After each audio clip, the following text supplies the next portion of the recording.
warahmatullahi wabarakatuh. Selamat pagi anak-anak Umi semuanya. Semoga anak-anak Umi kita semua selalu dalam lindungan Allah Subhanahu wa taala, diberikan kesehatan baik jasmani maupun rohani ya. Amin ya rabbal alamin. Oke, hari ini kita mulai pembelajaran tematik kembali ya. Via share video di tematik 3F. Jadi anak-anak Umi sambil membuka video yang Umi sampaikan, silakan siapkan buku tematiknya dan alat tulis lainnya ya. Buku 3E tentang energi dan perubahannya. Kita lanjutkan. Kemarin sampai sudah buat kalimat, sudah Umi koreksi, semuanya sangat bagus ya kalimatnya. Nah sekarang kita lanjutkan di halaman 16. Oke, di halaman 16 di sini ada aktivitas individu ya.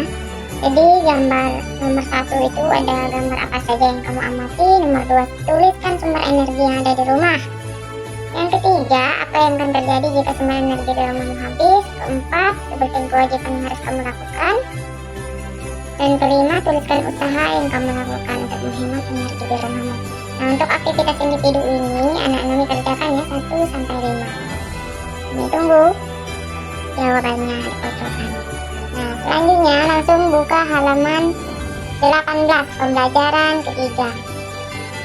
Perhatikan di pembelajaran ketiga ada 2 gambar. Yang pertama itu gambar perahu ya, perahu yang ada di laut yang sedang berlayar, perahu yang sedang berlayar di lautan. Yang pertama.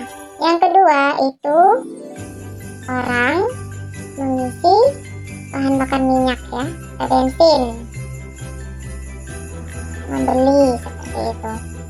Nah selanjutnya di kegiatan membacanya, perhatikan di kegiatan membaca di sini anak-anak ini bisa simak juga apa macam-macam jenis sumber energi dan pemanfaatannya ya. Ada beberapa macam jenis sumber energi, ada 5. Jadi segala bentuk kegiatan yang kita lakukan dalam kehidupan sehari-hari ini membutuhkan energi. Secara umum ada 2 jenis sumber energi. Yang pertama itu energi yang bisa terbarukan atau diperbaharui, dan yang kedua energi yang tidak bisa diperbaharui atau yang tidak terbarukan, yang tidak bisa dibuat ya, habis, tidak bisa dihemat seperti itu. Nah contoh energi yang dapat diperbaharui bisa dikelola ya, bisa diperpanjang, mengalir terus seperti itu ya, ada terus. Air, angin, sumber lainnya yang jumlahnya melimpah. Sedangkan energi yang tidak dapat kita perbaharui, minyak bumi, gas alam, dan batu bara. Jadi kalau sudah kita ambil minyak bumi di suatu tempat, kita habis sudah, kita akan mencari tempat yang lain seperti itu. Batu bara juga seperti itu.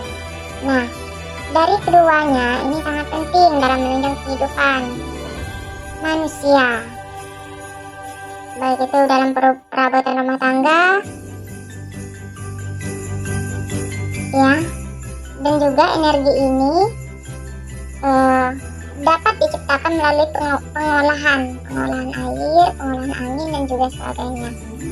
Nah beberapa jenis energi dan manfaat energi yang sering kita temui ada 5 tadi Umi sebutkan. Yang pertama itu matahari, yang kedua minyak bumi, air, listrik, dan angin. Matahari itu memiliki peran yang penting dalam kehidupan di bumi. Tak hanya manusia, tetapi juga makhluk yang lainnya, tanaman, dan juga hewan membutuhkan sinar matahari. Nah, energi panas yang dihasilkan dapat mempermudah pekerjaan sehari-hari. Contohnya apa? Dalam kehidupan kita sehari-hari, energi panas dimanfaatkan untuk menjemur pakaian ya.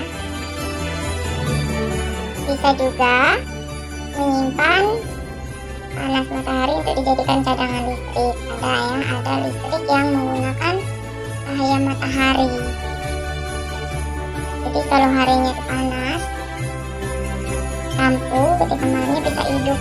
Tapi kalau seandainya terang ya, kalau suasana hari itu tidak panas, maka lampunya nanti malam misalnya ketika malam itu tidak akan terang, tidak akan hidup sempurna, tidak cerah, tidak seperti lampu yang menggunakan arus listrik. Nah, 2 itu minyak bumi. Sumber energi ini harus diolah terlebih dahulu sebelum dimanfaatkan. Untuk tenaga penggerak, bensin atau premium, pertalite, pertamax, solar, aftur, dan sebagainya. Kendaraan bermotor tidak dapat berjalan jika tidak menggunakan bahan ini. Karena jumlahnya semakin hari kian terbatas, maka harus dilakukan penghematan ya, usaha kita. Industri otomotif menggunakan inovasi agar mesin kendaraan lebih irit bahan bakar. Itu minyak bumi. Bisa temukan anak-anak Umi menggunakan mobil, menggunakan motor ya, untuk pergi kemana-mana. Itu adalah hasil minyak bumi yang menggunakan bantuan sumber energi ya, energi matahari. Nah, yang ketiga juga air juga ini cukup luas, salah satunya sebagai penggerak kincir air. Ada gambarnya ya di sampingnya. Nah, dari sinilah aliran listrik dapat didapatkan atau sering disebut dengan pembangkit listrik tenaga air. Jadi air bisa dimanfaatkan untuk membuat PLTA ya. Tidak hanya itu, juga dapat dimanfaatkan untuk kebutuhan transportasi. Misalnya kita berlayar menggunakan kapal, perahu, dan lain sebagainya. Yang keempat itu listrik. Nah, sumber energi listrik ini berasal dari pembangkit yang digerakkan dengan air, angin, ataupun uap. Karena ketersediaan cukup terbatas, maka harus dilakukan penghematan. Banyak mencari alternatif agar dapat menggunakan listrik tanpa harus membayar mahal ya. Kemudian yang kelima itu kincir angin. Nah, kincir angin merupakan salah satu alat yang bisa menyimpan tenaga.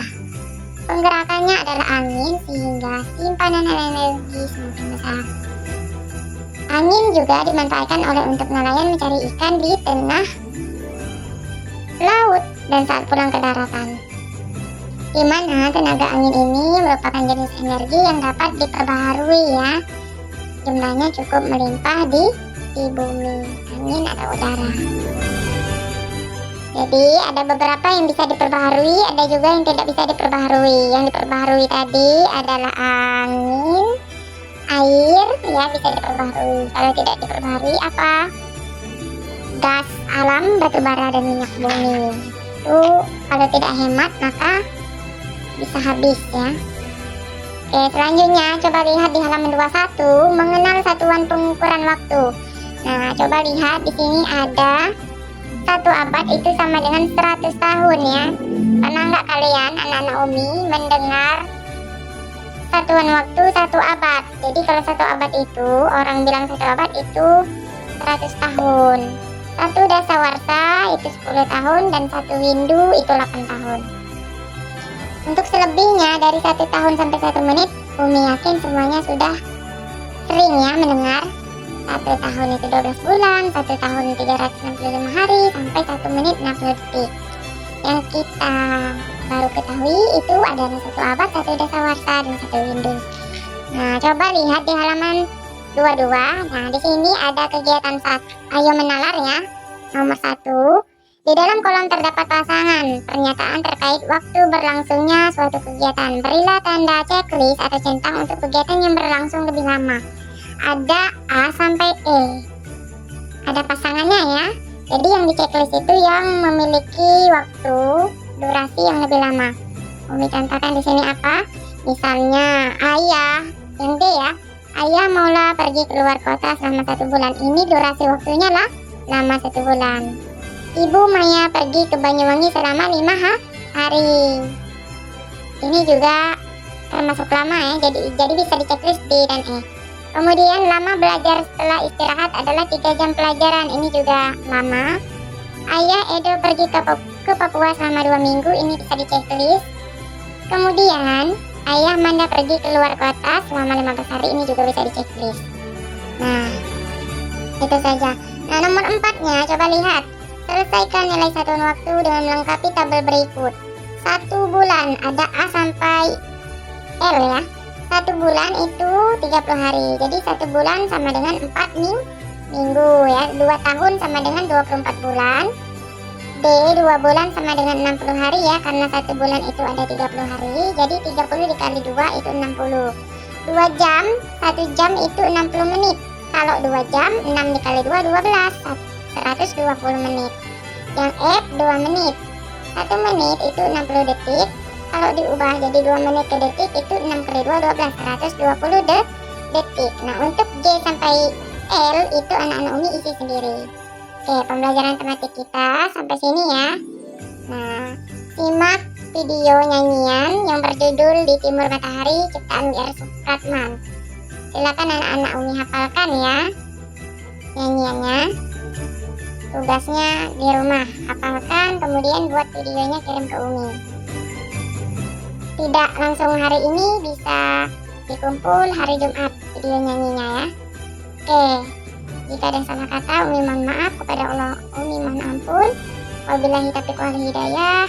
Wassalamualaikum warahmatullahi wabarakatuh. Jangan lupa simak video yang Umi sampaikan tadi, video nyanyinya. Tugasnya paling lambat hari Jumat videonya dikumpul. Syukron.